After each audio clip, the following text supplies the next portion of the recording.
Tuhanku bersyukur atas anugerah-Mu dan berkat yang Kau beri di dalam hidupku. Tuhanku bersuka atas karunia-Mu di dalam hidupku. Engkau penolongku dan memimpinku di setiap langkahku. Oh mulia kasih-Mu, ku mau memuji-Mu Tuhanku. Terima kasihku padamu atas segala berkat-Mu. Terima kasih ku ucapkan. Sekarang kita membahas mengenai Raja Mesias. Mesias yang diharapkan oleh orang Israel mengembalikan kejayaan Israel. Tapi kalau dia Raja Israel kan jadi konflik nih. Mungkinkah dia menderita? Bukankah dia raja? Kalau raja masuk menderita. Kalau raja masuk kalah. Nah, jadi bagaimana dengan pandangan Judaisme Rabbinik sebelum Konsili Jamnia? Ini penting sekali, ya, karena ada konflik-konflik mengenai sosok Raja Mesias ini kayak gimana. Rujukan pertama dalam Targum Jonathan mengenai Raja Mesias itu ada dalam Kejadian 3 ayat 15. Dan ini ayat ini selalu saya bacakan di mana-mana saya bicara. Karena ini adalah proto evangelium, Injil yang terutama, Injil yang pertama.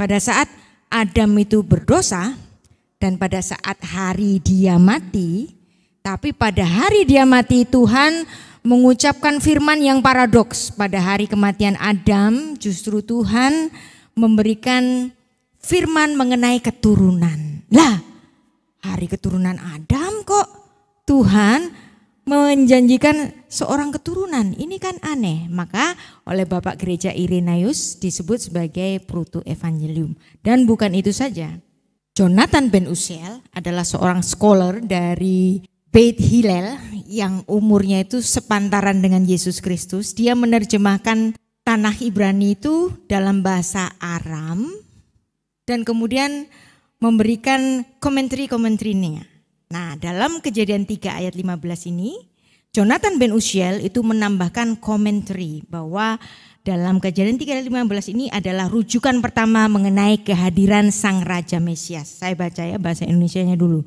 Aku akan mengadakan permusuhan antara engkau dan perempuan ini. Antara keturunanmu dan keturunannya. Keturunannya akan meremukkan kepalamu dan engkau akan meremukkan tumitnya. Nah, kata tumit ini bahasa Indonesia kita harus membacanya dalam bahasa asli Ibraninya Akef. Nah, Akef tumit itu berhubungan dengan nama Yaakov. Soresnya sama, akarnya sama. Yang dimana Kejadian 3 ayat 15 ini adalah sekaligus nubuat dari bangsa yang dilahirkan oleh Akef, oleh si tumit. Ayat ini seperti yang saya bilang tadi oleh Bapak Gereja Irenaeus disebut sebagai Injil yang pertama. Kalau kitab Matius itu kitab Injil yang pertama, tapi berita Injil yang pertama itu di mana? Bukan di Matius, tapi justru sejak mulanya yaitu di kitab Kejadian. Dan Jonathan ben Uziel pun memandang bahwa Kejadian 3 ayat 15 ini adalah harapan akan hadirnya Sang Mesias. Hatikva Lamashia. Di sini Targum Jonathan itu menambahkan kata Malcha Mesiha dalam terjemahannya. Dia melihat bahwa ini adalah nubuat bagi datangnya Sang Mesias. Betul-betul kalau Anda membaca sekarang Targum Jonathan itu bisa dibaca secara online. Anda bisa melihat ada tulisan Malcha Mesiha. Kejadian 3 ayat 15. Nah, Kejadian 3 ayat 15 ini dituliskan bahwa tumit itu akan remuk. Jadi Malcha Mesiha, tumitnya remuk. Sang tumit itu remuk, berarti ada penderitaan. Jadi Mesias yang menderita sekaligus raja, raja sekaligus Mesias. Mesias tapi kok menderita. Nah, inilah yang menjadi konflik bagi orang-orang Yahudi kala itu. Raja kok menderita? Menderita tapi kok raja? Sekarang bagaimana dengan tempat kelahirannya? Kejadian 35 ayat 21 menulis demikian. Sesudah itu berangkatlah Israel, yaitu Yakub, si Tumi tadi. Lalu ia memasang kemahnya di seberang Migdal Eder. Nah, kata Migdal Eder ini oleh Jonathan ben Uziel itu nanti juga ditambahkan dengan kata Malcha Mesiha.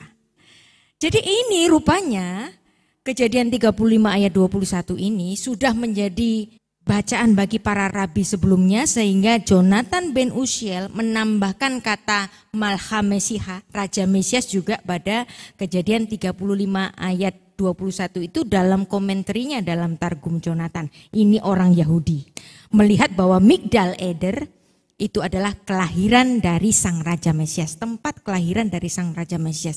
Ini kan lagi-lagi aneh. Namanya raja kok lahir di Migdal Eder.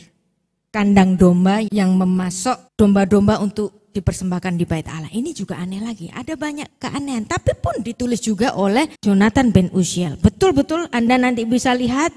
Ini sekarang bisa dibaca di online. Ada tambahan kata Malcha Mesiha untuk terjemahan Kejadian 35 ayat 21. Yang artinya ini oleh para rabi dipandang sebagai tempat kelahiran Sang Raja Mesias. Nah, bagaimana dengan Mika 4 ayat 8? Hai menara kawanan domba, ini bahasa aslinya itu juga Migdal Eder. Nah, ini sayangnya diterjemahkan menara kawanan domba, seharusnya biarin aja Migdal Eder supaya kita tahu korelasinya kan. Nah, ini juga oleh Jonathan ben Uziel itu ditambahkan kata apa? Mesiha di Israel.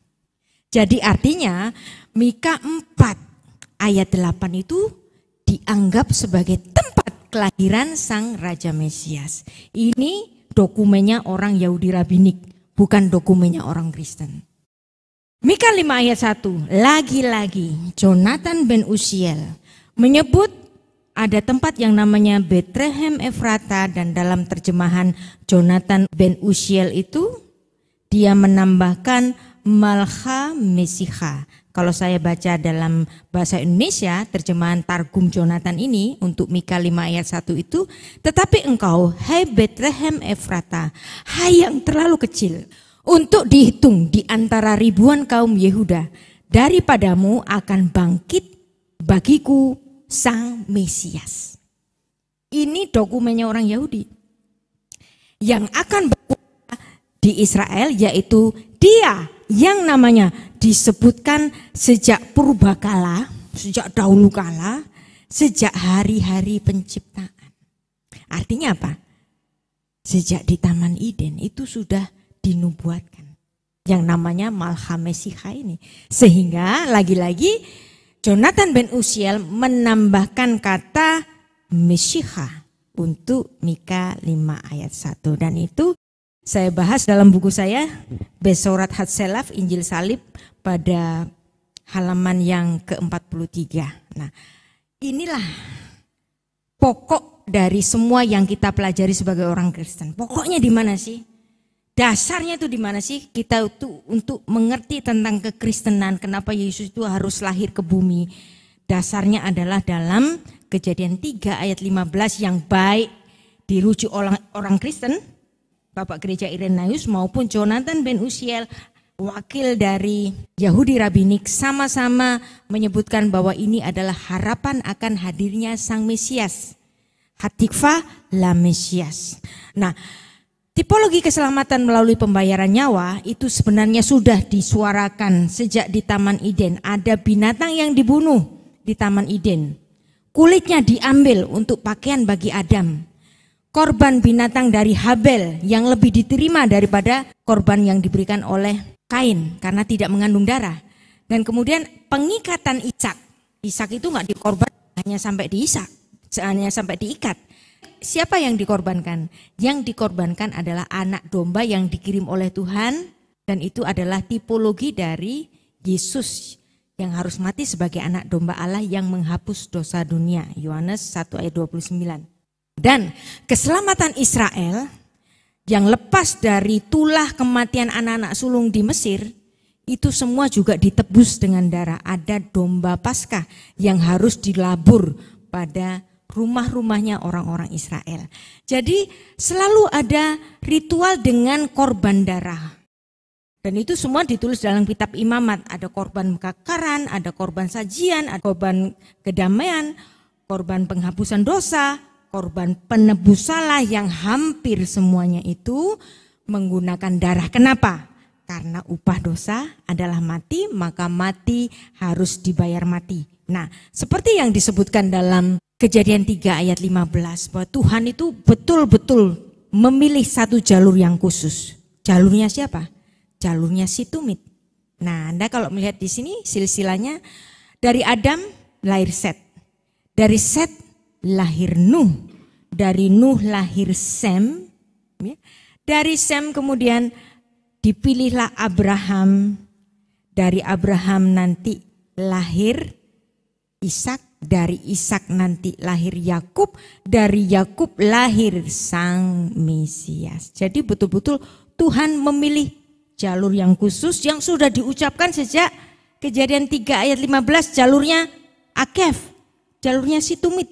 Nah, ada banyak tipologi-tipologi yang mungkin belum dipahami oleh Adam saat itu, tetapi pesannya secara sejarah, secara kronologi sejarah itu nanti betul-betul akan digenapi. Dan ini semuanya bahasan dari buku saya, buku Injil Salib Besorat Hatzelaf.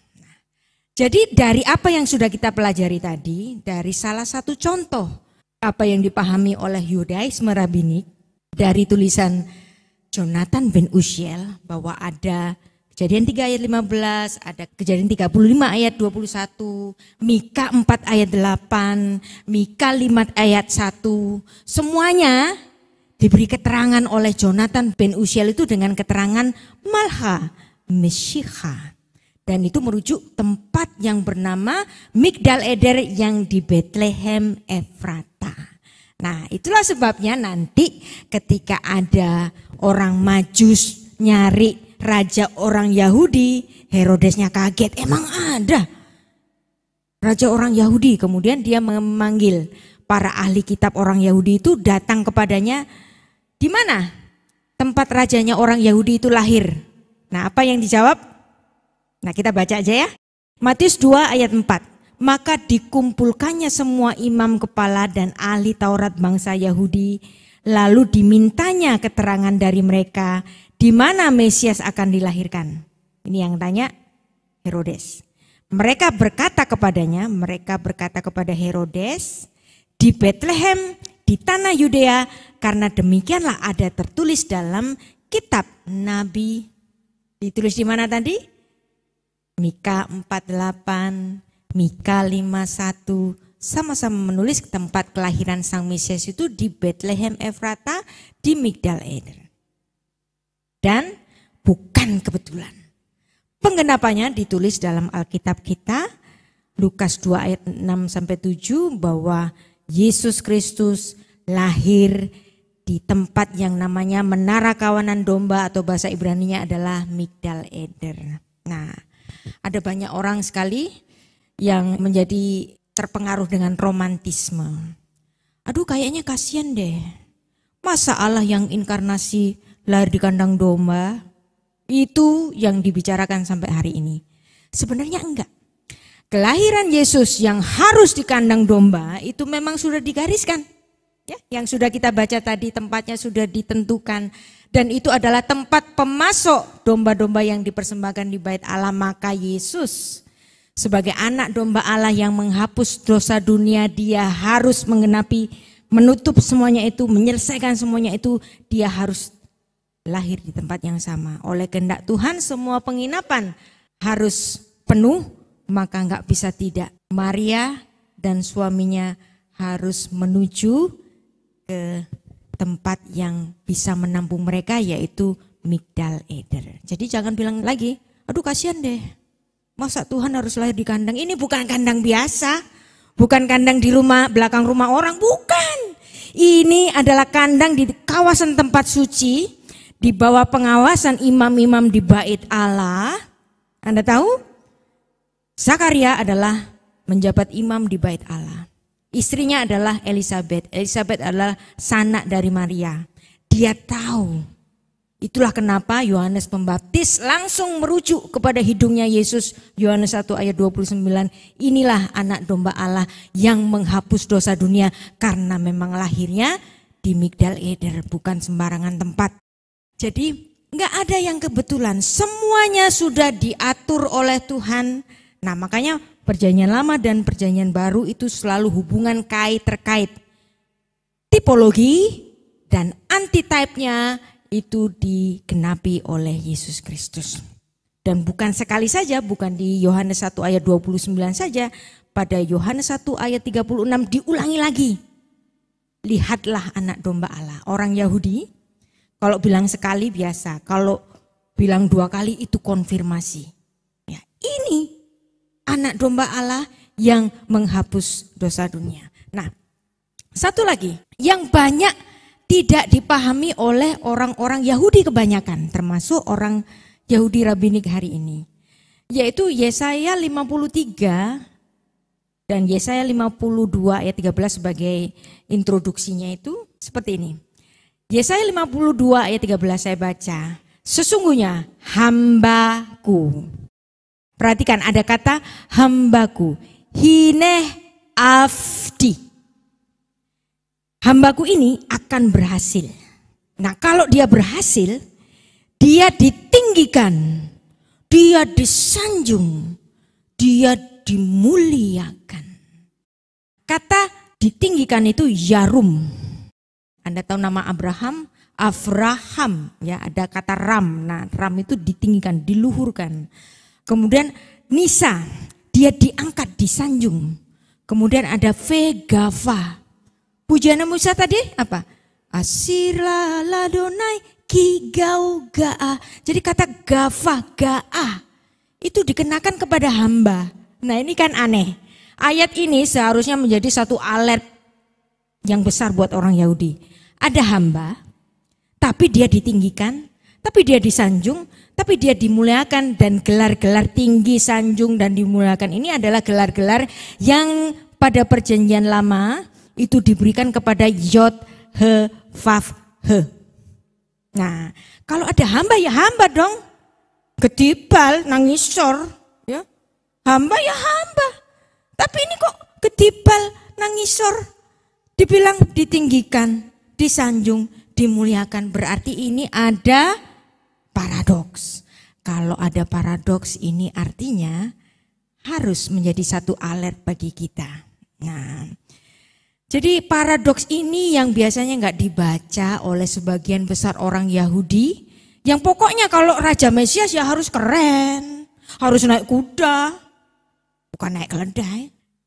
Harus punya banyak tentara, harus mengembalikan kejayaan orang Israel. Maka ketika Yesus dianggap miskin, ketika Yesus dianggap lemah, bahkan Yesus mati, oh bukan itu, Mesiasnya salah gitu. Kenapa? Tapi paradoksnya itu nggak mereka baca. Paradoksnya di mana? Yesaya 52 ini. Hamba tapi ditinggikan, diagungkan, dimuliakan, dan semua gelar-gelar itu menggunakan gelar-gelar yang diberikan kepada Tuhan saja. Tapi Anda lihat. Kembali lagi pada tulisan atau terjemahan dari Jonathan Ben Uziel, bukan tulisan orang Kristen. Jonathan Ben Uziel untuk Yesaya 52 ayat 13 ini, dia menambahkan apa? Lagi-lagi apa? Kata Malha Mesiha, kata Mesias ditambahkan di ayat ini, yang artinya orang Yahudi saat itu mempercayai bahwa ternyata Raja Mesias ini juga datang sebagai hamba. Loh kan paradoks. Ya memang demikianlah dia. Ya. Jadi bukan dokumen Kristen, dokumennya orang Yahudi. Dan apa yang ditulis dalam Yesaya 9 ayat 5. Sebab seorang anak telah lahir untuk kita, seorang putra telah diberikan untuk kita. Lambang pemerintahan ada di atas bahunya dan namanya disebutkan orang penasehat ajaib, Allah yang perkasa, El Gibor, Bapa yang kekal, Afiat, Raja damai, Syar Shalom. Dan ini oleh Jonathan ben Uziel itu semuanya adalah gelar yang diberikan kepada Raja Mesias itu. Tetapi apa yang terjadi pada Yudaisme Rabbinik hari ini? Bersumber pada penafsirannya Rashi. Ya.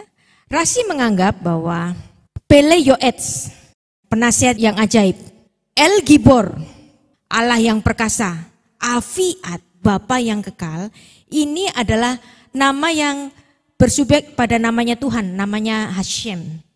Dan kemudian ada gelar Syar Shalom itu bukan untuk Mesias, tapi untuk Raja Hizkia, kata si Rashi. Nah, Anda harus ingat bahwa Rashi ini adalah rabi yang baru ada pada abad ke-12 Masehi.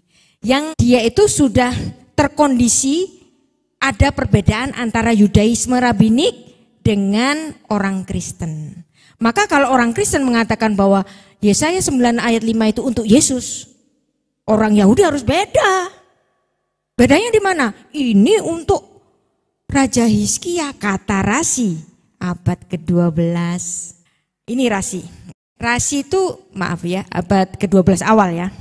Rashi ini adalah singkatan dari Rabbi Shlomo ben Yitzhaki.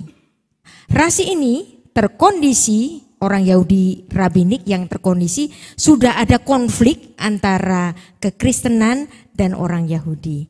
Yang dimana konflik itu dipicu pada awalnya itu di Konsili Jamnia tadi yang sudah saya sebut. Rashi menganggap bahwa Yesaya 9 ayat 5 ini gelar Syar Shalom itu untuk Hizkia. Sedangkan gelar-gelar sebelumnya itu adalah gelar untuk Tuhan. Nah, tapi kalau balik lagi kepada tulisan Jonathan ben Uziel yang sejaman dengan Yesus. Jonathan ben Uziel ini bukan, lagi-lagi bukan literaturnya orang Kristen. Dia menambahkan kata Mesiha. Jadi bukan untuk Raja Hizkia. Nah, artinya di sini di dalam penafsiran orang Yahudi sendiri itu ada konflik. Ada yang mengartikan Yesaya 9 ayat 5 ini itu untuk Mesias. Ada yang mengartikan Yesaya 9 ayat 5 itu untuk Hizkia. Nah, konflik ini pun sudah ada sejak dulunya dalam satu gemara, yaitu diskusi para rabi. Karena Yesus itu juga rabi, maka dia pun juga berdiskusi dengan rabi-rabi yang lain. Pembicaraan ini keren banget ya. Ada konflik pemahaman dari golongan Yahudi Rabbinik. Dan itu dikutip oleh Yesus. Matius 22 ayat 41 sampai 46 hubungan antara Yesus dengan Daud. Ketika orang-orang Farisi, para lulusan dari Beit Hillel dan Beit Shammai itu berkumpul, Yesus sama-sama rabi ini bertanya kepada mereka lagi bergemara. Yesus bertanya, apakah pendapatmu tentang Mesias? Anak siapakah dia? Nah, ini pertanyaannya Yesus. Dijawab oleh gemara, kata mereka, anak Daud. Nah, terus kemudian Tuhan Yesus bertanya lagi, katanya kepada mereka, jika demikian, bagaimanakah Daud oleh pimpinan roh dapat menyebut dia tuannya ketika ia berkata, Tuhan telah berfirman kepada tuanku, duduklah di sebelah kananku, sampai musuh-musuhmu kutaruh di bawah kakimu. Yesus mengutip Mazmur 110 ayat 1. Jadi, jika Daud menyebut dia tuannya, bagaimana mungkin dia anaknya pula? Nah, saat itu gemara, tidak seorang pun yang dapat menjawabnya dan sejak hari itu tidak ada seorang pun juga yang berani menanyakan sesuatu kepadanya. Jadi nubuat yang ditulis oleh Daud ini dikonfirmasi oleh Tuhan Yesus. Mesias itu kan lahir sebagai anak Daud, keturunnya Daud, buyutnya Daud, cucunya Daud gitu kan. Nah, yang namanya hierarkinya orang Semit, seorang bapak itu lebih tinggi daripada anaknya. Seorang anak lebih rendah daripada bapaknya. Nah, seorang bapak ini lebih rendah daripada kakeknya lagi. Jadi yang lebih dulu itu derajatnya lebih tinggi. Itu adalah tatanan dalam antropologi budaya Semitik. Nah, di sini Yesus mempertanyakan, kalau Daud itu leluhurnya dari Sang Mesias yang dijanjikan ini, bagaimana sang leluhur itu menyebut keturunannya sebagai tuannya? Nah, sebenarnya orang-orang Yahudi, para ahli kitab, para orang Farisi itu semuanya pinter-pinter. Tapi apa? Ada yang namanya mental block. Mereka tahu jawabannya, tapi nggak mau admit. Itu namanya mental block. Ada banyak orang, ngapain aku belajar? Gini aja masih cukup kok. Ngapain pakai belajar STT segala? Gini aja jadwal khotbah udah nolak-nolak. Ngapain susah-susah belajar di STT, bikin disertasi, bikin tesis dan seterusnya. Gini aja sudah cukup. Nah, itu namanya mental block. Nah, ini juga para rabi Yahudi ini mental block. Dia tahu jawabannya. Berarti artinya yang lahir sebagai keturunan Daud ini adalah Allah yang inkarnasi. Tapi dia nggak mau admit. Kalau admit apa? Dia akan merujuk ke hidungnya Yesus. Itu kamu Yesus. Begitu bukan? Tapi mereka nggak mau ngomong ya. Daripada nanti aku mesti harus mengakui kamu Mesias, ya udah aku diam aja. Nah, itu namanya mental block. Apa yang tertulis dalam Kejadian 49 ayat 10 dalam Targum Jonathan, lagi-lagi Targum Jonathan ya. Ini adalah dokumen dari Yahudi Rabbinik.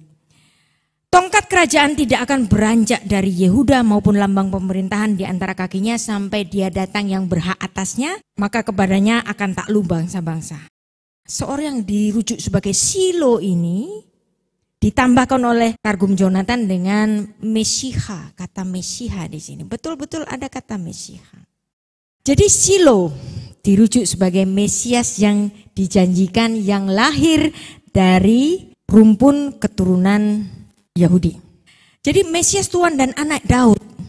Dan Mazmur 110 itu juga dirujuk sebagai nubuat mesianik yang dimana Daud menyebut Mesias yang dijanjikan ini sebagai tuannya. Dan itu menjadi konflik. Apa sih sebenarnya yang menjadi konflik? Enggak. Pokoknya aku enggak mau kalau Yesus orang Nazaret itu jadi Mesias. Kenapa? Dia bukan orang kaya. Dia enggak punya tentara. Dia enggak punya istana. Gitu kan. Nah, ada mental block. Tetapi masalah duniawi yang ini itu enggak dipikirkan oleh mereka. Tuhan berpikir tentang keselamatan untuk kekekalan. Tapi yang dipikir orang-orang Yahudi itu gimana caranya bisa menang dari penjajahan oleh Emporium Romawi. Maka mereka memiliki konsepnya sendiri kalau Raja Mesias, dia harus benar-benar raja yang sakti mandraguna, yang gak boleh mati. Kalau kita membaca situs Kabat, ya ini adalah situs resmi dari Yahudi Rabbinik, yang dimana Jewish Messiah itu adalah keturunan dari Daud. Tapi ada konflik kan? Bahwa keturunannya itu disebut sebagai tuannya Daud. Nah, apa yang ditulis dalam situs Kabat ini, itu mengambil pemikiran dari seorang pemikir yang luar biasa hebat, seorang raksasa Taurat. Dia adalah Rambam ya. Dan dia menulis sebuah buku yang namanya Hilchot Melachim. Hilchot Melachim ini yang menjadi acuan bagi orang Yahudi Rabbinik sampai hari ini, kriteria tentang Mesias yang gak matching dengan apa yang dilakukan oleh Yesus Kristus. Nah, Hilchot Melachim ini ditulis oleh Rambam, dan Rambam ini adalah seorang rabi yang lahir setelah zamannya Rashi tadi. Rambam ini lahir di Almoravid, sekarang itu Spanyol, pada tahun 1138 dan meninggal di Mesir tahun 1204. Dan dia menulis sebuah tulisan yang dipakai oleh orang-orang Yahudi Rabbinik sampai hari ini dan menyebut tentang kriteria Sang Mesias. Menurut Rambam, Yesus orang Nazaret itu gak matching untuk jadi Mesiasnya orang Israel. Kenapa? Karena dia mati. Nah, tulisannya dari Rambam ini Anda nanti bisa membaca secara online. Sekarang itu berbahagialah karena kita di dalam zaman teknologi informasi. Saya kalau menyampaikan suatu informasi yang salah, detik ini juga ada yang langsung komplain. Salah Bu, nggak ada rujukannya, nggak ada informasinya. Nah makanya kalau Anda pengen tahu saya ngomong benar atau enggak, udah cari sendiri Nanti Anda buka ya, Hilchot Melachim, tulisan dari Rambam, yang dimana dalam Rambam ini, dalam chapter ke-13, pasal ke-13 itu nulis begini, jangan berpikir bahwa Raja Mesias perlu melakukan keajaiban. Yesus kan pembuat mukjizat dan tanda dan menciptakan realitas baru di dunia atau membangkitkan orang mati. Ya, kriteria Yesus itu disebut semua. Atau hal-hal serupa. Ini bukan intinya, kata si Rambam, dari proses penebusan mesianik ini. Nah, saya loncat saja, nanti Anda bisa membaca. Jika dia tidak berhasil atau jika dia terbunuh, orang misalnya ini dipercaya sebagai Mesias, tapi kalau dia nggak berhasil, kalau dia terbunuh, diketahui bahwa dia bukanlah Mesias yang dijanjikan oleh Taurat. Ini kriterianya Rambam. Nah, dia merujuk kepada siapa? Ada satu orang pada zaman intertestamental, yaitu Yehuda Makabe, Judas Makabe. Dia pemimpin untuk mencapai kemerdekaan orang Israel, tapi dia mati. Berarti dia bukan Mesias. Nah, kemudian kriteria yang lain, yang dimana oleh Rabi Akiva pada abad pertama Masehi, ada seorang yang bernama Simon Bar Kokhba. Itu oleh Rabi Akiva dipromosikan ini adalah Mesias yang dijanjikan. Tapi ternyata Simon Bar Kokhba itu juga mati dalam pemberontakannya pada tahun 136 Masehi. Berkaca dari dua figur ini, Rambam mengatakan itu bukan kriteria Mesias. Berkaca dari dua itu, Rambam merujuk kepada Yeshua HaNotzri. Betul-betul merujuk kepada nama Yesus, Yesusnya orang Kristen. Ya, jadi Anda harus ingat, tulisan Rambam ini ditulis pada abad ke-12 ketika masih ada konflik antara kekristenan dan orang Yahudi. Pada ayat 6 ini Rambam secara eksplisit menulis demikian, bahkan Yeshua HaNotzri, Yeshua HaNotzri, yang tampaknya akan menjadi Mesias. Jadi dia tidak menafikan bahwa Yesus itu dianggap Mesias oleh orang Yahudi, tapi dia mengatakan dia dibunuh setelah diadili. Nah, kalau dia dibunuh, sama dia. Kayak Yehuda Makabe, kayak Simon Bar Kokhba. Jadi itu bukan Mesias yang dijanjikan. Dan Rambam ini merujuk bahwa Mesias palsu ini, seperti yang ditulis oleh Daniel, juga orang-orang yang lalim dari bangsamu akan membesarkan diri sehingga penglihatan itu menjadi kenyataan, tetapi mereka akan tergelincir. Ya, mereka akan tersandung dan tergelincir. Karena apa? Karena kesalahan mereka. Kenapa mereka bersalah? Karena mereka menyembah Tuhan yang lain, menyembah Tuhan yang lain. Avodazara, selain Yod-He-Vav-He, Adonai Elohim. Jadi Rambam melihat Yesus yang mati di kayu salib, enggak deh.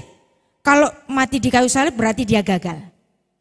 Nah, itulah sebabnya orang Yahudi Rabbinik sampai hari ini menganggap kematian di kayu salib ini sebagai kegagalan.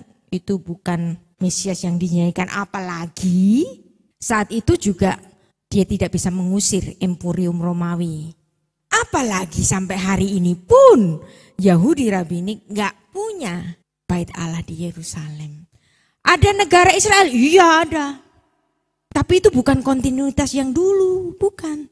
Apalagi kompleks itu masih dalam status quo, tidak dikuasai oleh orang Israel.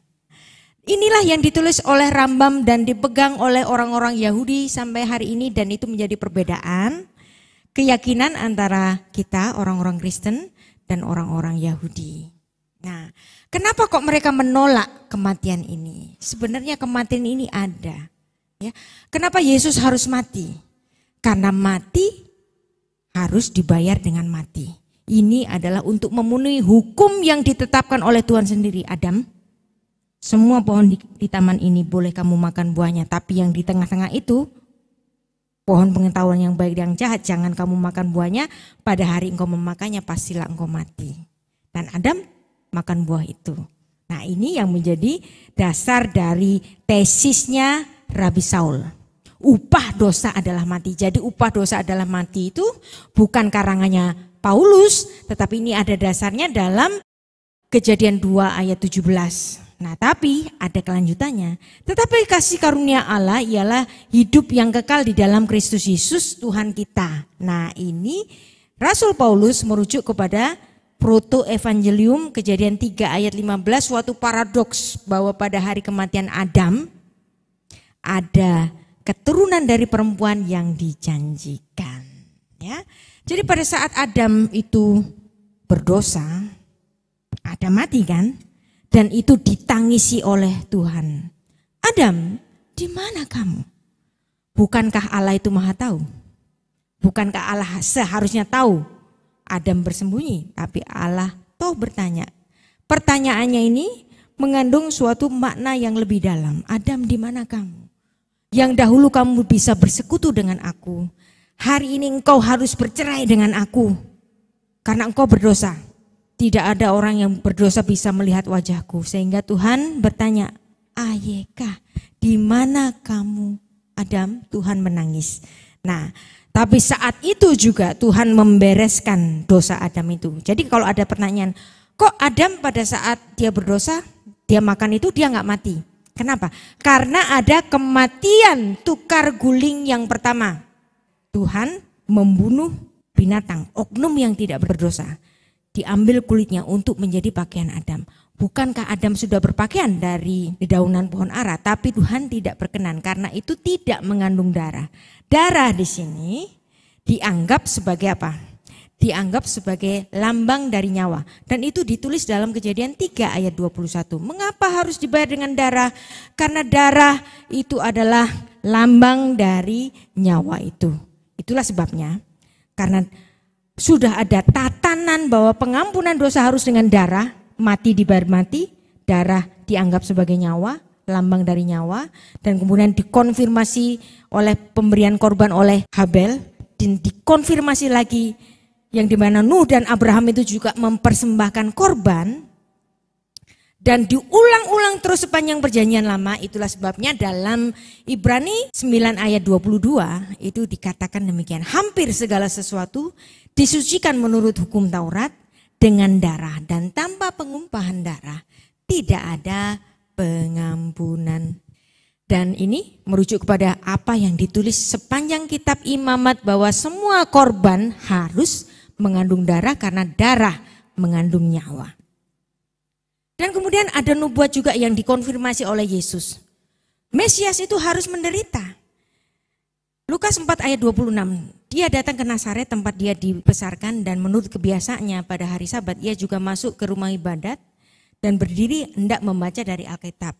Dan kemudian diberikan satu gulungan kitab Yesaya ayat 18, Tuhan Yesus membacakan, Roh Tuhan ada padaku, oleh sebab ia mengurapi aku untuk menyampaikan kabar baik kepada orang-orang miskin. Ia telah mengutus aku untuk memberitakan pembebasan kepada orang-orang tawanan dan penglihatan bagi orang-orang yang buta, untuk membebaskan orang-orang yang tertindas, untuk memberitakan tahun rahmat Tuhan telah datang. Yesaya 61 ayat 1, dan kemudian dia menutup kitab itu, dia mengajar dan dia mengatakan pada hari ini genaplah nas itu sewaktu kamu mendengarnya. Nah, Musa menulis tentang aku. Yesus dengan PD-nya mengatakan, Musa itu nulis tentang aku. Dalam Ulangan 18 ayat 15 dan 18 ada ditulis tentang nabi yang seperti aku. Bahkan tempat kelahiran Yesus pun juga ditulis dalam Torah. Nah, nubuat Mesias yang membebaskan ada tertulis pula demikian. Mesias harus menderita dan bangkit dari antara orang mati pada hari yang ketiga, dan lagi namanya berita tentang pertobatan dan pengampunan dosa harus disampaikan kepada segala bangsa mulai dari Yerusalem. Jadi Mesias walaupun dia raja, dia harus menderita. Seperti Yunus tinggal di dalam perut ikan 3 hari 3 malam, demikianlah juga anak manusia akan tinggal di rahim bumi 3 hari 3 malam. Dan juga Yesus mengatakan, rombak bait Allah ini dalam 3 hari aku akan mendirikan. Dia merujuk kepada tubuhnya sendiri yang akan bangkit 3 hari kemudian. Nah, balik tadi seperti yang tadi sudah saya sampaikan. Apa sih perbedaan antara Yudaisme Rabinik dan Kristen. Yudaisme Rabinik menanti Mesias yang datang untuk pertama kalinya. Orang Kristen menanti Mesias yang datang untuk kedua kalinya. Maka tadi ada seorang rabi bilang sama saya, nanti kalau kita sama-sama lihat ya, kita tanya ya, ini kedatanganmu yang pertama atau kedatanganmu yang kedua. Kalaupun namanya itu Yeshua gitu kan. Nah baik, kita sudah masuk pada tanya jawab. Mari kita bertanya jawab, waktunya agak panjang, tinggal 30 menit ya Pak Hari. Baik, Bapak Ibu semuanya, seru kan? Kesimpulannya ada di belakang ya mesti. Oke, Bapak Ibu semuanya, kita akan mempersiapkan untuk sesi tanya jawab. Saya nanti minta tolong untuk bisa, saya dikasih gadget karena masih saya cas. Ya, Bu, tadi ada pertanyaan yang sempat saya lihat, itu tadi ada penyebutan Yahweh, Bu.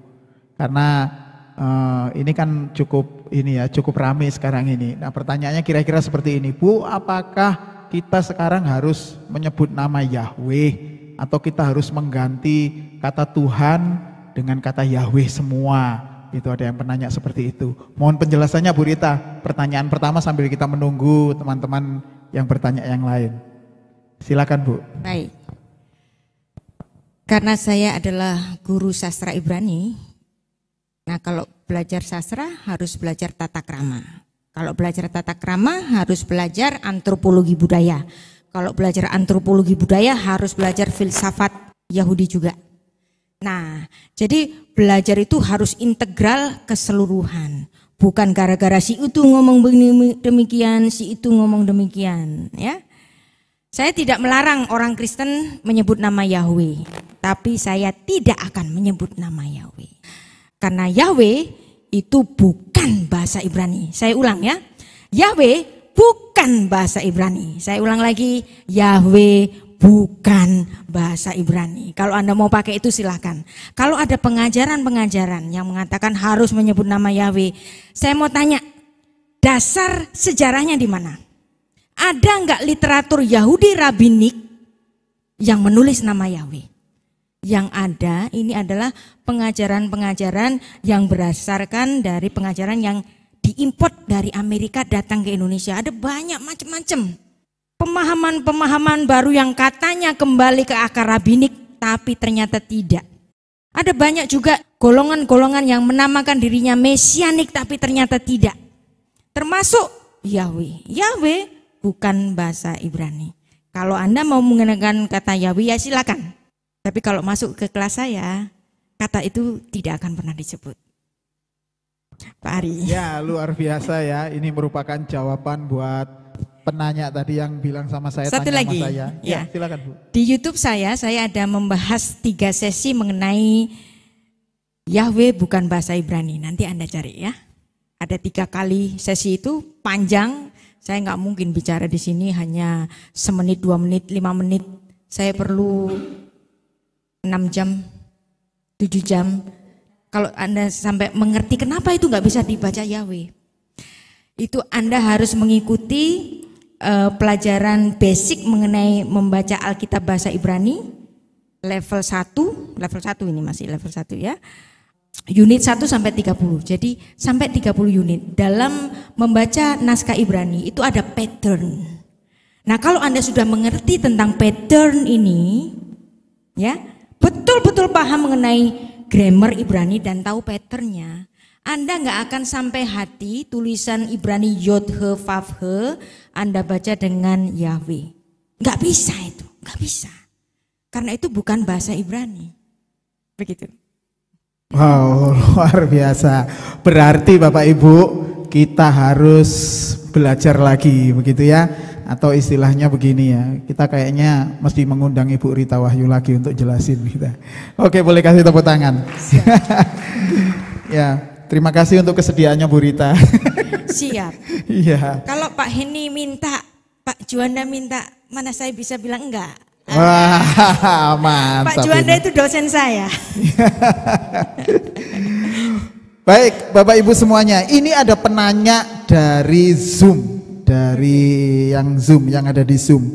Pak Saud Purba dari tadi sudah raise hand, belum sempat saya sapa. Selamat siang Pak Saud Purba. Pak Saud Purba, ya bisa langsung dinyalakan mic-nya, di on-kan mic-nya, langsung Bapak bertanya kepada Ibu Rita sekarang. Pak Saud, apakah Bapak mendengar saya? Mendengar. Suara saya kedengaran? Oke, siap, kedengaran Pak. Silakan Pak kalau mau bertanya. Oke, selamat siang Ibu Rita. Ya Pak Saud Purba bisa on kamera Pak. On kamera. Sambil bertanya bisa Ini on kamera supaya udah. kita mengenal Bapak. Oke, dari pemaparan Ibu Rita tadi, saya menang soal konsep Mesias yang dipaparkan dari pemahaman orang ini. Yang saya ingin tanyakan, apakah ada pendekatan dari kelompok rabi yang menerjemahkan Mesias sama dengan Tuhan. Karena kan kalau di dalam kekristenan kita mengakui Yesus sebagai yang ilahi. Nah, apakah di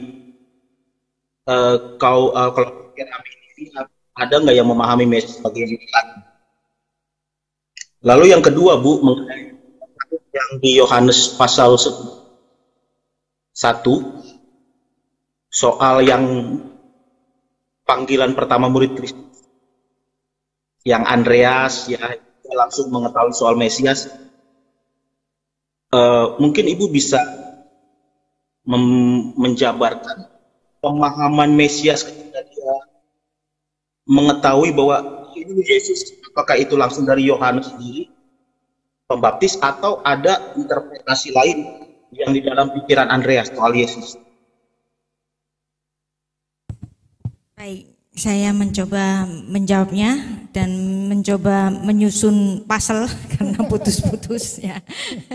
Oh, Karena nggak jelas banget ya. Tapi gini, apakah murid-murid Yesus sudah memahami Yesus itu adalah Mesias gara-gara dikasih tahu sama Yohanes Pembaptis atau dari pemahaman mereka sendiri?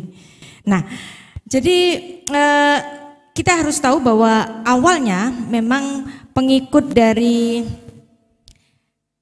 Yesus Kristus ini adalah mantan-mantan murid dari Yohanes Pembaptis.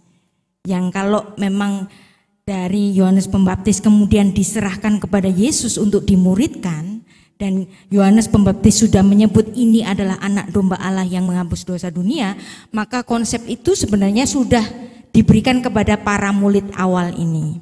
Tapi ada juga pemahaman yang lain, misalnya percakapan antara Filipus dan Nathanael yang ditulis dalam Yohanes pasal 1 itu. Ya, kita baca, saya bacakan ya. Filipus bertemu dengan Nathanael dan berkata kepadanya, kami telah menemukan dia yang disebutkan oleh Musa dalam kitab Torah dan oleh para nabi, yaitu Yesus anak Yusuf dari Nazaret. Kata Nathanael kepadanya, mungkinkah sesuatu yang baik datang dari Nazaret? Desit itu, diwe, gak mungkin ono Mesias dari situ, kata si Nathanael ini. Kata Filipus kepadanya, mari lihatlah. Yesus melihat Nathanael dan datang kepadanya, lalu berkata tentang dia, lihat, inilah seorang raja, seorang Israel sejati, tidak ada kepalsuan di dalamnya. Kata Nathanael kepadanya, bagaimana engkau mengenal aku? Kata Yesus kepadanya, sebelum Filipus memanggil engkau, aku telah melihat engkau di bawah pohon ara. Kata Nathanael kepadanya, Rabi, betul deh, engkau anak Allah, engkau raja orang Israel. Yesus menjawab katanya, karena aku berkata kepadamu, aku melihat engkau di bawah pohon ara, lalu engkau percaya? Engkau akan melihat hal-hal yang lebih besar daripada itu. Lalu kata Yesus kepadanya, aku berkata kepadamu, sesungguhnya engkau akan melihat langit terbuka dan malaikat-malaikat Allah akan turun naik kepada manusia. Nah, di sini si Nathanael ini yang awalnya nggak percaya, kemudian dibuat menjadi percaya akibat apa? Kemahatauan Yesus. Sebelum kamu itu ketemu sama Filipus, aku udah tahu kamu itu ada di pohon ara itu. Nah, kok dia tahu? berarti dia nabi. Benar, dia Mesias. Nah, jadi ada yang memang dikasih tahu oleh Yohanes Pembaptis, ada juga yang mereka menemukan sendiri bahwa Yesus memiliki kelebihan-kelebihan yang tidak dimiliki oleh manusia-manusia yang normal lainnya gitu. Demikian, Pak Saud. Ya, Ibu, tadi pertanyaannya Pak Saud ada dua, kalau boleh saya ulang. Yang pertama itu, apakah ada konsep dari rabi-rabi yang menunjuk kepada Yesus sebagai Mesias? Oke. Ya. Apakah ada konsep dari rabi-rabi yang merujuk kepada Yesus sebagai Sang Mesias? Ada dong. Pada zamannya Yesus. Pertama, Nikodemus. Nikodemus itu kan rabi dan menyebut Yesus adalah rabi. Dan dia mengafani Yesus Kristus. Yang kedua, Yusuf Arimatea, ya, yang dia mempersembahkan kuburannya untuk dijadikan kuburan bagi Yesus. Yang ketiga, rabi juga. Siapa yang paling terkenal?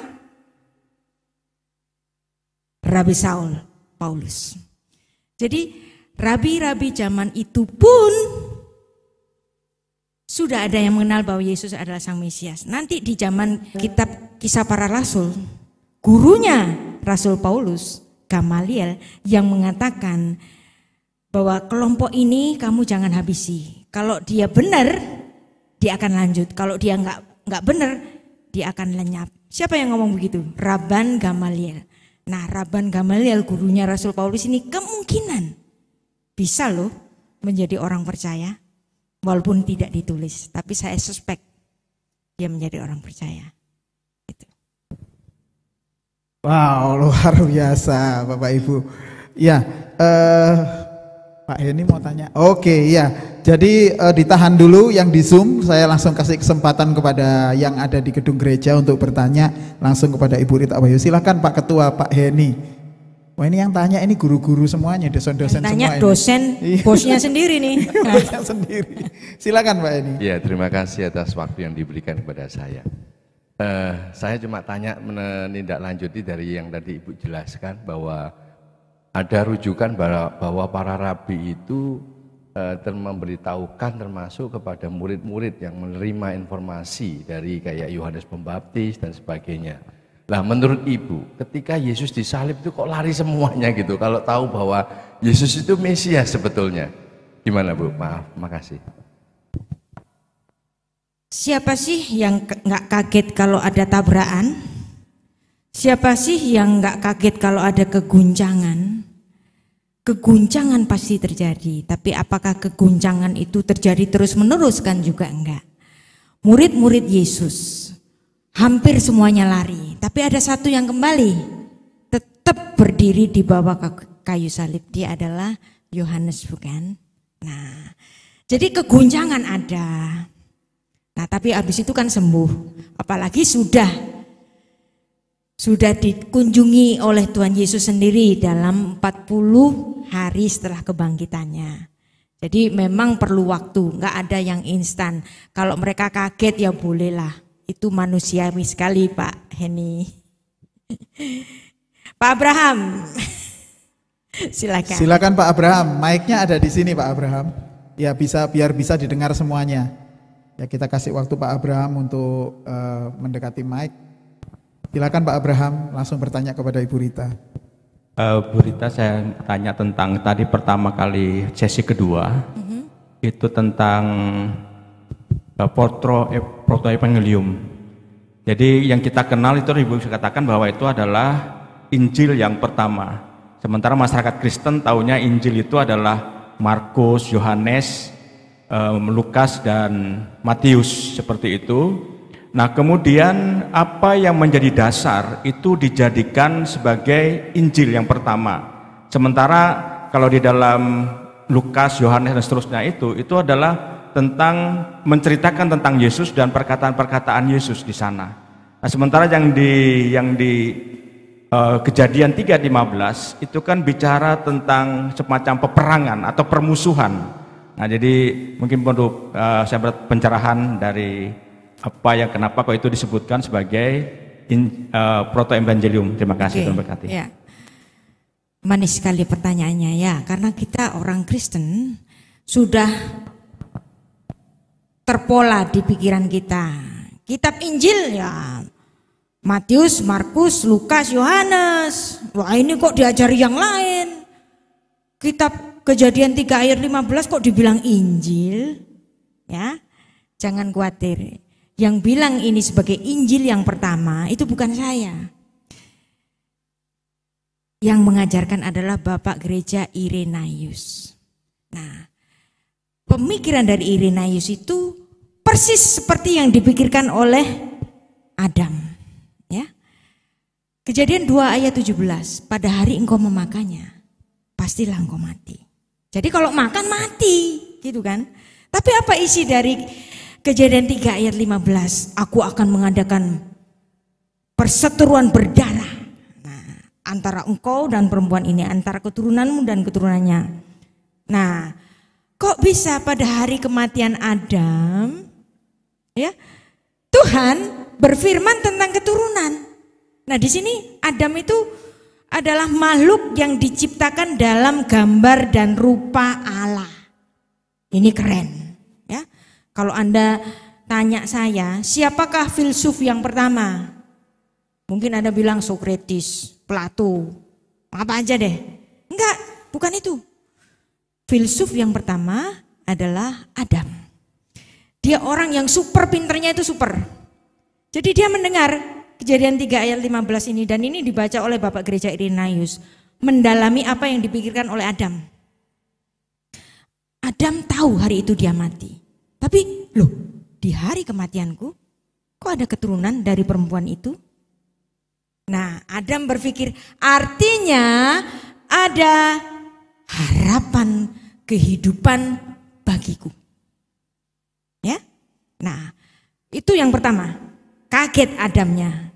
Kekagetan yang kedua, ketika Adam itu berdosa, seharusnya Adam yang terima konsekuensi. Ya kan? Tapi Adam gak dikutuk. Ular dikutuk. Adam gak dikutuk. Tuhan ngutuk apa? Tuhan ngutuk tanah. Adamah. Nah, kenapa dinamain Adam? Karena diambil dari Adamah, Adam. Nah, tapi nama Adam ini adalah Dam. Dam itu artinya darah. Nah, depannya ada Alef. Adam. Nah, A-nya itu Allah, Elohim, kemudian Dam. Berarti makhluk berdarah yang memiliki karakter Allah. Jadi dia pinter banget. Itu dia kaget yang pertama, oh ada keturunan melalui perempuan itu. Artinya ada harapan kehidupan. Kekagetan yang kedua, yang dikutuk tanah. Kejadian 3 ayat 17. Tuhan mengatakan terkutuklah tanah. Gara-gara kamu dengar istrimu, maka terkutuklah tanah. Loh, gara-gara kamu Adam dengar istrimu, maka terkutuklah tanah. Loh kok tanah? Yang dikutuk mestinya aku dong, gitu kan. Adam dong, bukan Adamah, gitu. Arura ha Adamah, ini kaget yang kedua. Berarti betul-betul Tuhan itu memberikan harapan kehidupan bagiku. Nah,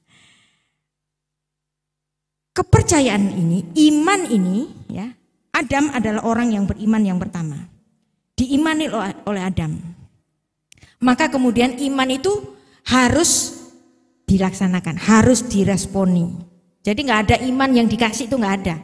Iman itu harus merupakan respon dari manusia. Apa respon dari Adam mendapatkan dua kekagetan itu? Responnya manis sekali. Anda cari dari mulai Kejadian pasal 1 sampai Kejadian 3 ayat 19. Perempuan itu nggak pernah disebut dengan nama Hawa. Perempuan itu hanya disebut sebagai Isya, perempuan. Yang berasal dari Ish itu laki-laki, manusia laki-laki, berarti Isya itu manusia betina. Jadi sepanjang itu si perempuan ini nggak punya nama, dia cuma disebut manusia betina, Isya. Nah, karena perempuan ini belum punya nama, maka kemudian respon keimanan dari Adam itu memberikan nama bagi istrinya itu Hawa. Ya. Kejadian pasal 20. Ya. Maka manusia itu memberi nama bagi istrinya Hawa karena dia akan menjadi ibu dari semua yang hai. Nah, yang hidup, ibu dari semua yang hidup hai, maka perempuan itu dinamakan Hawa. Bahasa Indonesianya, bahasa Indonesia mengambil dari bahasa Arab Hawa, Siti Hawa, ya kan? Itu berasal dari kata Hawa. Artinya baru saat itu si perempuan ini dikasih nama sang hidup urip. Jadi nama istrinya Adam itu apa bahasa Jawanya? Urip. Urip. Nah, gitu. Nah, ini merupakan respon dari Adam. Aku akan mendapatkan harapan kehidupan melalui istriku, maka istriku aku kasih nama Hawa. Nah, dari respon Adam, Tuhan bertindak. Tindakannya apa? Adam, kamu telanjang, kamu pakai pakaian dari cawat kulit daun, aku enggak berkenan. Itu tidak menutupi dosamu karena upah dosa adalah mati. Mati harus dibayar mati.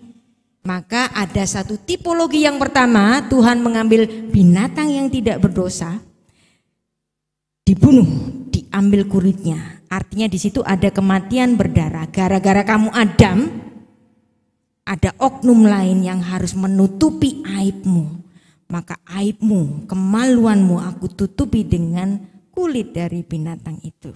Nah, ini merupakan tipologi yang pertama dari kematian Kristus. Seperti kalau saya ibaratkan, Tuhan sedang teken cek mundur. Adam berdosa, teken cek mundur.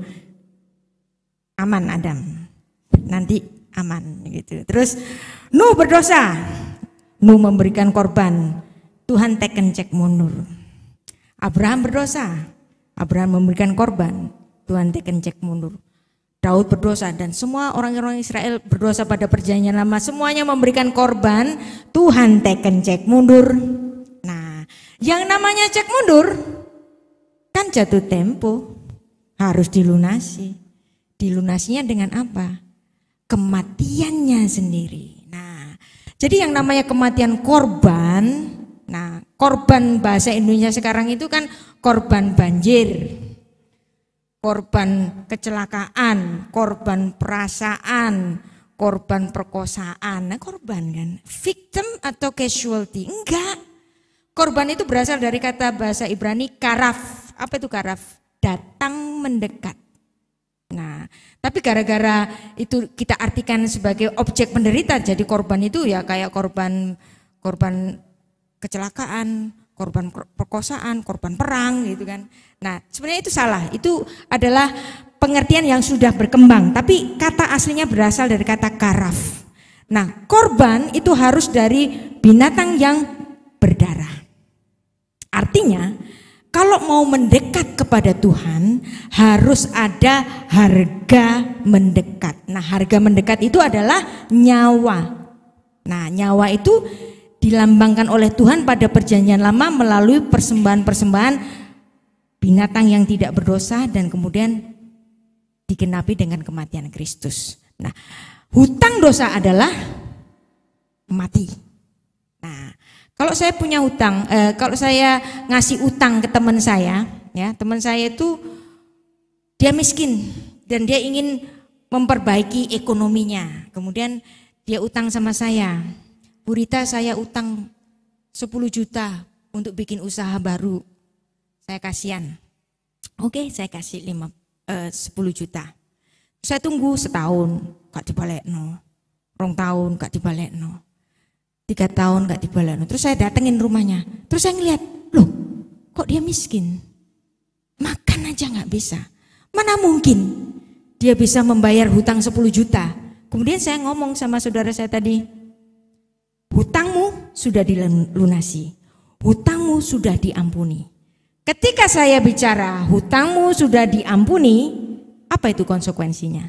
Konsekuensi kerugian 10 juta itu saya yang hisap, ya kan? Jadi kalau pada saat engkau berdosa pastilah engkau mati. Hutang dosa adalah mati. Dan Tuhan mengatakan aku mengampunimu. Emang bisa cuman ngomong di mulut aku mengampuni? Enggak. Tuhan di situ dia menghisap konsekuensi dari dosa itu apa? Mati. Maka kematian itu yang harus dihisap oleh Yesus Kristus, Allah yang inkarnasi, mati di kayu salib. Maka kemudian ketika di kayu salib Tuhan Yesus mengatakan tetelestai.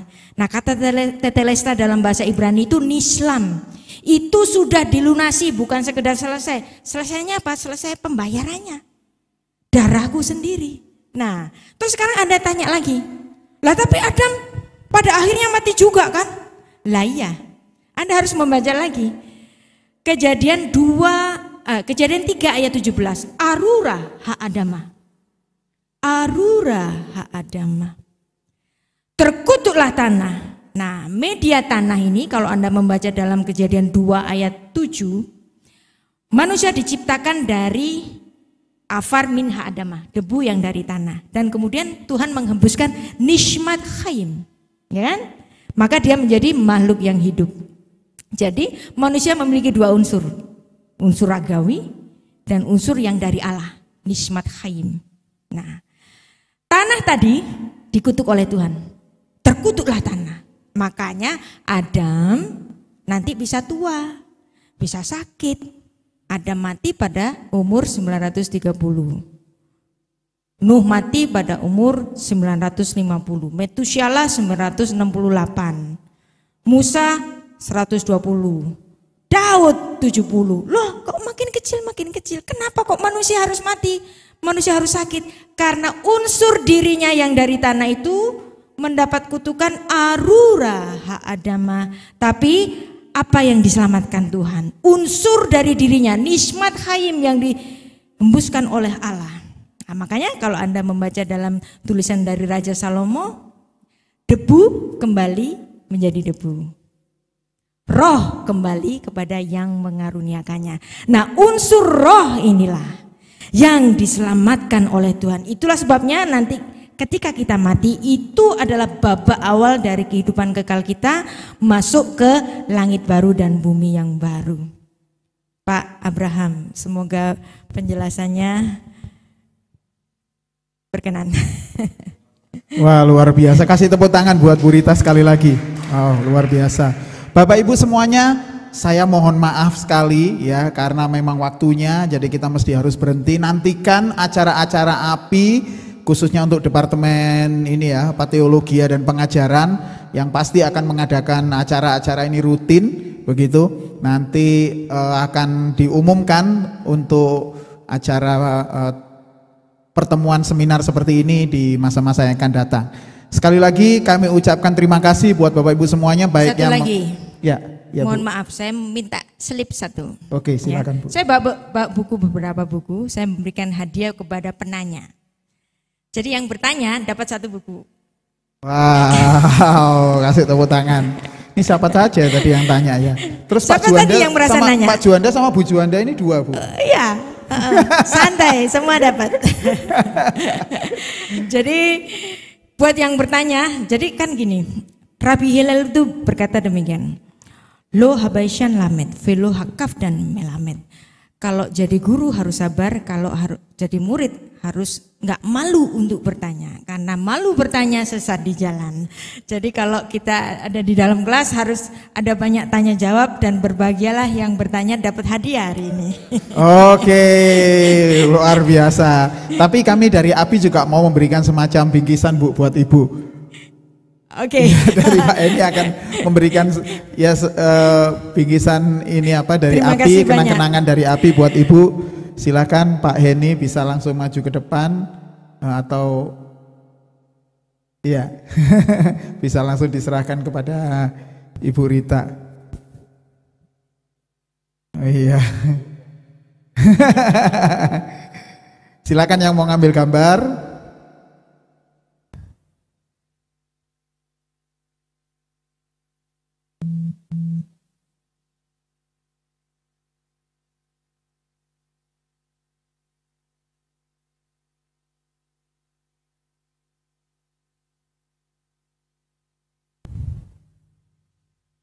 Ya, terima kasih banyak Bu Rita untuk kesempatannya buat Api, untuk ini apa, jerih lelahnya Ibu mulai dari tadi pagi ya. Oh ya, masih ada yang kurang difoto dulu ya. Ya, dapat bingkisan lebaran Bu. Oke. Iya, siapa yang bertanya tadi maju ke depan? Yang bertanya, ya, yang bertanya maju ke depan, dapat kenang-kenangan buku dari Bu Rita Wahyu. Silakan, ini bukunya ada 4, berarti ada 4, Pak Joni, Pak Abraham, Bu Juanda. Pak Juanda nggak dapat soalnya ibu sudah dapat Pak. Oh dapat juga, ya. Pak Juanda silakan Pak. Wah luar biasa. Wah langsung ditata bajunya. Silakan Pak, maju Pak. Nggak boleh ada di sana Pak, harus ada di sini Pak. Wah ini langsung ini. Oh enggak boleh ya. Ya. Oh terima kasih Bu Rita. Wah Pak Abraham. Ternyata saya dapat jatah walaupun enggak nanya. Menyampaikan pertanyaannya orang saya Bu. Pemandu. Iya pemandu. Menyampaikan pertanyaannya orang Pak tadi Pak. Hati-hati Bu. Ya. Iya. Masih banyak Bu, masih banyak. Itu tadi saya lihat Ibu Bu Rita bawa pickup tadi di bawah.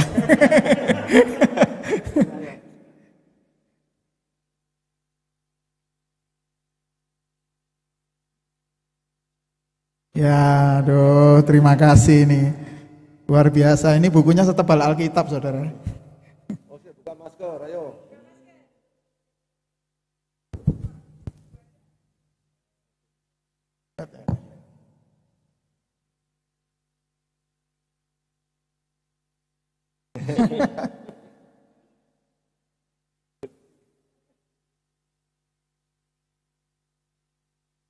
Oke, terima kasih Bu Rita untuk bingkisannya.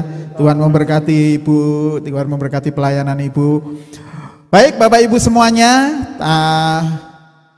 masih ada satu lagi. Oh iya, ada ucapan terima kasih khusus untuk Mami Esther ya. Sama Pak David juga. Mami bisa minta tolong maju sebentar Mami. Sama Pak David juga. Pak David barengi Mami Pak David. Ya. Mami diminta tolong Pak Heni ke sini Mami, harusnya ke sana Pak, Bapak ke sana Pak, harusnya Pak. Iya. Terima kasih Mami sudah memberi fasilitas buat Api untuk terselenggaranya acara ini bisa berjalan dengan baik.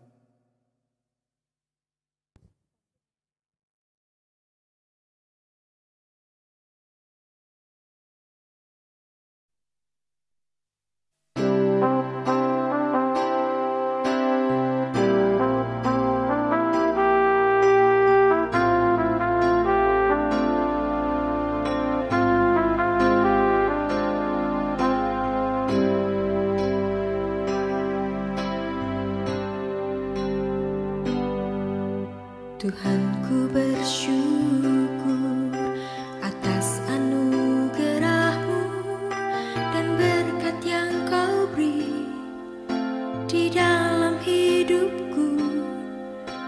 Tuhanku bersuka atas karunia-Mu di dalam hidupku. Engkau penolongku dan memimpinku di setiap langkahku. Oh mulia kasih-Mu, ku mau memuji-Mu Tuhanku. Terima kasihku padamu atas segala berkat-Mu. Terima kasihku ucapkan padamu Tuhan, Kau penolongku. Puji syukurku padamu atas kasih setia-Mu. Ku akan selalu memujimu, menyembahmu, oh Tuhanku.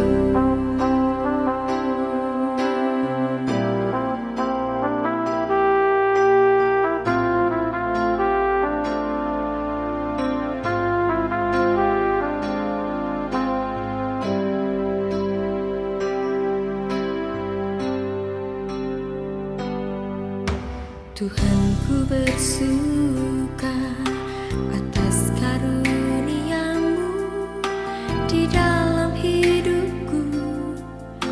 Engkau penolongku.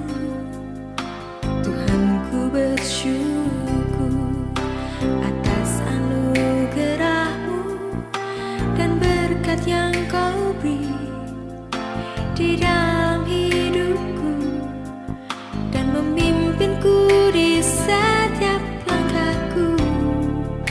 Oh mulia kasih-Mu, ku mau memuji-Mu Tuhanku. Terima kasihku padamu atas segala berkat-Mu. Terima kasihku ucapkan padamu Tuhan, Kau penolongku. Puji syukurku bagi-Mu atas kasih setia-Mu. Ku akan selalu memuji-Mu, menyembah-Mu, oh Tuhanku.